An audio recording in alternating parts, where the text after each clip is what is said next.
Good Friday morning, and thank you for joining us here on KARE 11 News Now. I'm Jason Hackett. Let's get to your headlines. Right now, we're just hours away from a likely DHS shutdown after the Senate failed to come to a funding agreement. This as the Trump administration is putting an end to Operation Metro Surge. We have team coverage this morning, starting with the latest on the funding fight. Alice Barr is in D.C. with details. Hi there. The looming Homeland Security shutdown means workers in critical agencies like FEMA, the Coast Guard, and TSA going without pay once again. And that could bring the potential for air travel disruptions. The clock is ticking again to another partial government shutdown, with the Department of Homeland Security set to run out of funding at midnight tonight. The motion is not agreed to. Tensions flaring in the Senate when Democrats rejected a short-term extension, holding out for major changes to immigration enforcement operations. We want to fund the Department of Homeland Security, but only a department that is obeying the law. A TSA agent is going to go without a paycheck. Why? So that you can posture politically. I'm over it. TSA, FEMA, and the Coast Guard will all lose funding under a DHS shutdown, though most employees will keep working critical jobs without pay. Air travel could be affected, with TSA agents once again under strain, and Congress out for a week-long break. If a deal is struck, we will get everybody back here to vote on it. ICE and Border Patrol are at the center of the dispute, but they still have access to a big pot of money from the big, beautiful bill.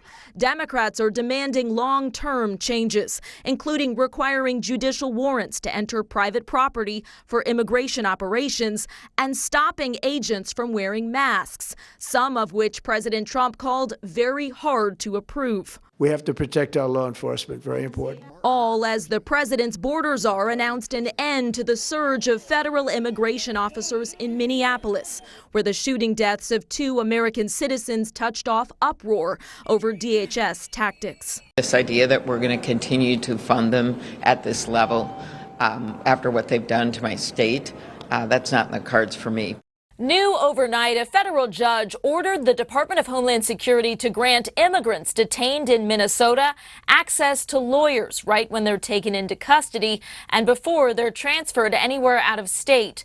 The judge finding the administration likely violated detainees' constitutional rights at one holding center by preventing that access. In Washington, Alice Barr, NBC News. Well, this all comes as hundreds of federal agents leave Minnesota as Operation Metro Surge comes to an end. Megan McPherson joins us with the reaction this morning.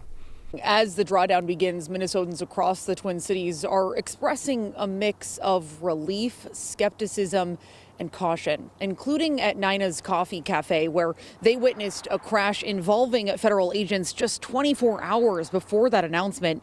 Barista Ryan Luz was working the register and said that seeing someone wheeled away under a white sheet left her shaken. The driver in that crash is expected to be okay, but she says she's cautiously optimistic about the drawdown, which was echoed at memorials tied to the killings of Alex Preddy and Renee Good. The plan is to continue to remain vigilant, to continue patrols. I'm hopeful that they will leave, but I'm doubtful it's going to happen in the way that they're saying it will. It's a weird balance of hopeful, but not like dangerously hopeful. And I'm grateful. I'm very excited that they're leaving.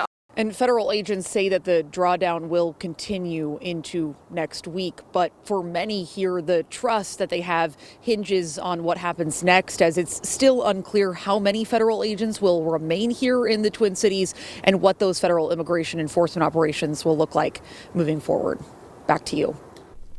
Megan, thank you. Let's turn now to an update you need to know about this morning. Prosecutors are planning to drop charges against 2 men who allegedly assaulted an ICE agent with a broom and a shovel. The U.S. Attorney's Office now says the agent's allegations were inconsistent with the evidence. Last month, DHS said the 2 men hit the agent with a shovel and a broom, and that's why the agent fired his gun. But attorneys for the 2 men argue surveillance video shows a different story, saying the agent fired as the men ran towards a house.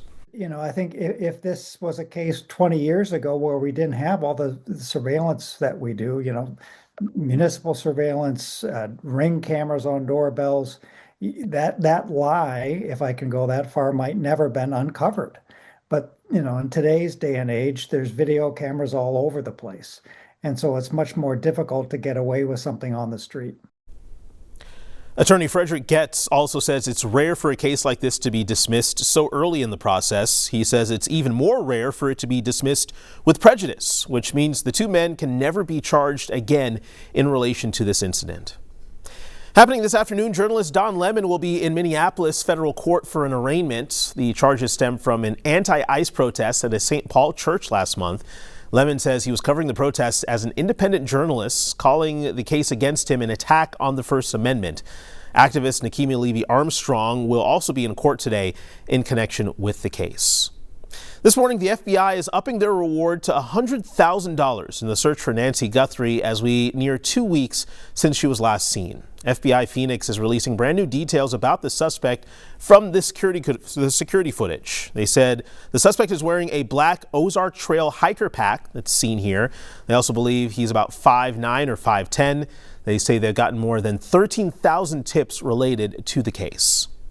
Hennepin Healthcare is making more cuts in response to massive financial struggles at HCMC. Starting now, the hospital is getting rid of about 100 inpatient beds, bringing them to a cap of 390. Hennepin Healthcare says it's part of a broader effort to align resources with demand. In a letter to employees, Hennepin Healthcare says it's also freezing retirement contributions and pausing new projects to try to save $50 million through the first quarter of the year. Turning to the Olympics now, Afton native and cross-country skiing legend Jessie Diggins fought through injury to take home the bronze in the women's 10K. It was a battle, and I mean a battle, for Jessie to get to the finish line. She got bronze in the freestyle cross-country event yesterday, a pretty big feat, especially dealing with those bruised ribs. Diggins is the most decorated U.S. Olympic cross-country skier ever, adding her 4th Olympic medal. In the highly anticipated women's halfpipe finals, Chloe Kim was looking to make history with her 3rd gold in a row, but she fell just short. Kim took home silver yesterday, Korea won the gold, and Japan won the bronze. A lot of athletes have to overcome difficult challenges to make it to the Olympics. U.S. figure skater Maxim Naumov had to overcome more than most. His parents and teammates were on Flight 5342 when it crashed into an Army helicopter over Washington, D.C., killing everyone on board. Now, he could have stopped skating, but as Alicia Lewis reports, he found a new purpose on and off the ice. From an early age, figure skaters learn if they fall, they're going to have to get back up. We come to the ice every day to fall, to literally go, rotate, and jump in the air, to fall down, and to willingly get back up again and say, that was great, let's go do it again. Resilience that tested U.S. figure skater Maxim Naumov in an unimaginable way. It's hard to really put a finger on or describe the feelings that I have now. At 23, Maxim is a top-ranked figure skater who grew up coached by his parents, 1994 pairs skating champs Evgenia Shishova and Vadim Naumov. My parents were Olympians, and my parents were superheroes. Superheroes that in a moment were gone. We don't believe there are any survivors. Among 67 people who lost their lives on Flight 5342 when it collided with an Army helicopter over Washington, D.C. That included 4 coaches and 11 teammates at the Skating Club of Boston, where Maxim could have stopped skating, but instead, I've been able to take certain parts of it at least and kind of use it as motivation and help me get through, the difficult parts of my days and my weeks. As skaters do, Maxim picked himself up. And 2 months after losing his parents and friends, Maxim honored them by skating at the World's Figure Skating Championships. Performing or competing, it's really in the day-to-days. Sometimes that's the only thing that's really holding me, to be honest, really holding me to continue to keep going forward. Moving forward by carrying on his parents' legacy. Stepping foot onto that ice would be making all of my dreams come true, my parents' dreams come true. What a way to carry on a legacy. I know they are so proud of him as they look down on him. Stick with us. More news and weather coming up after the break.